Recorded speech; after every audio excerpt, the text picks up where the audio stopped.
नूतन कन संपूर्ण मिथिलावासी के गोर लागे छी। अखन एकटा छोट सन कथा लऽ के अयलहुँ। कृष्ण के कथा अछि। कृष्ण जी के लोग राधा के नाम से जोड़ने छथिन। राधे कृष्ण कृष्ण राधा सब जपै छियै, लेकिन कहियो किनको मुँहे ई नहीं सुनेबै रुक्मिणी कृष्ण नहीं कोई कहै छथिन। तऽ एक दिन अहिना महल में द्वारिका में कृष्ण जी रहथिन आ सब दास दासी सब मतलब जते कोई आवे तो राधा कृष्ण के नाम बहुत मुँह से सुनलखिन। तो रुक्मिणी, जामवंती और अहाँ के ई जे रहथिन की कहे छे जामवंती और एकटा सतभामा, तीनटा रानी रहथिन।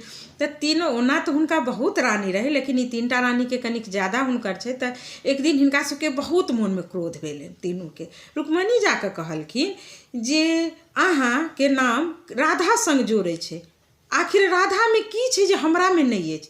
कियाक तऽ ई छे जे लक्ष्मी रूप तो रुक्मिणी छलखिन, लक्ष्मी के रूप रुक्मिणी छलखिन। रुक्मिणी से हुनकर विवाह भेल छनि, विधिवत विवाह भेल छनि। राधा से तो किछ नहीं रहे, सिर्फ प्रेम रहे। तो अहाँ एहन कोन प्रेम करे छी जे लोक राधा कृष्ण कहे छे, रुक्मिणी कृष्ण नहीं कहे छे, कृष्ण राधा कहे छे? हुनका क्रोध बहुत एले मन में। ओही काल में की केलखिन, दूध लऽ के एलखिन, गरम गरम एकदम गरम खौलल दूध रहथिन। की केलखिन, कृष्ण के आगा में रुक्मिणी परोस देलखिन। आब राधा कृष्ण सुने सुने तो रुक्मिणी के रहन मोहन में क्रोध भरल। ओ ई नहीं गौर कर सकलखिन जे दूध एते गरम छे तो हम कृष्ण के केना देबन।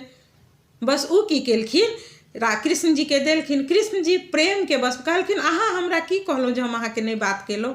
राधा कृष्ण कर छथिन तो राधा आ कृष्ण एके छे, शरीर दू छे लेकिन एक छे। कहलखिन से केना छे?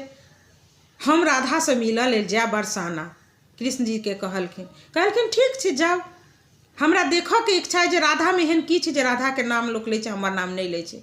से सोच कर कृष्ण जी के कह कर कृष्ण जी की केलखिन, उ जे गरम गरम दूध देने रहथिन उ दूध के की केलखिन, रुक्मिणी के प्रेम देखाबे के लेल गरम दूध पूरा पी लेलखिन। पूरा जे पी लेलखिन, हुनका पूरा मुँह में भीतर दिल समय अथी में छाला पड़ गए। प्रात भिने रुक्मिणी आ तीनों रानी जाय छथिन राधा से भेंट करऽ के लेल। द्वार पर जाय छथिन राधा के महल में तो एक बहुत सुंदर दासी के देखे छथिन। रुक्मिणी के होइ छे बाप रे बड़ सुंदर छे, या तो नहीं राधा छे कहि के ओकरा कहे छे जे हम एना ना द्वारिका से आयल छी, हम राधा से भेंट करे ला जा चाहे छी। तो कहलखिन हम तो हुनकर दासी छी। गोर लगलखिन राधा से भेंट करऽ के लेल 7टा दरबार पार कऽ के तखन अहाँ के राधा के दर्शन हैत। पहिल में गेलखिन, दोसर में देखे छथिन ओहो बहुत सुंदर, तेसर जाय छथिन ओहो बहुत सुंदर, चारिम पाँचम छठम, जब 7म में जाय छथिन तो राधा के देखे छथिन। राधा के जे देखे छथिन तो पूरा मुँह छाला भर गेले, पाइक जे जाय छै तेहन, और अजीब टाइप के मुँह हुनकर भऽ गेलनि क्रूप जकाँ।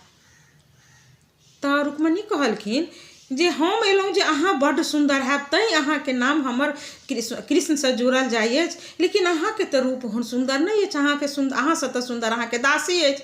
राधा कहलखिन हम केना के सुंदर रहब? अहाँ के मुँह में की भेल? रुक्मिणी पूछलखिन। कहलखिन हमरा मुँह में की हैत? अहाँ जे रात खन गरम गरम दूध कृष्ण के पियलियन, तो कृष्ण हम शरीर आत्मा तो एके छी, पीलखिन उ तो हमरा पूरा मुँह में छाला पड़ गेल। तखन रुक्मिणी के भक खुले जे कृष्ण और राधा एक छथिन, वो दू नहीं छथिन, आत्मा एक छथिन। और लक्ष्मी जी जे के रूप में जे रुक्मिणी छथिन वो दू छथिन। तो या प्रेम में भक वशीभूत भक कृष्ण भगवान गरम दूध पीलखिन, लेकिन छाला पड़ गेलै राधा के मुँह में। तो एकर तात्पर्य यह भेलै जे मुँह से सुंदर नहीं, तन से सुंदर, मन से सुंदर राधा रहथिन। और राधा कृष्ण एक छथिन, दू नहीं छथिन।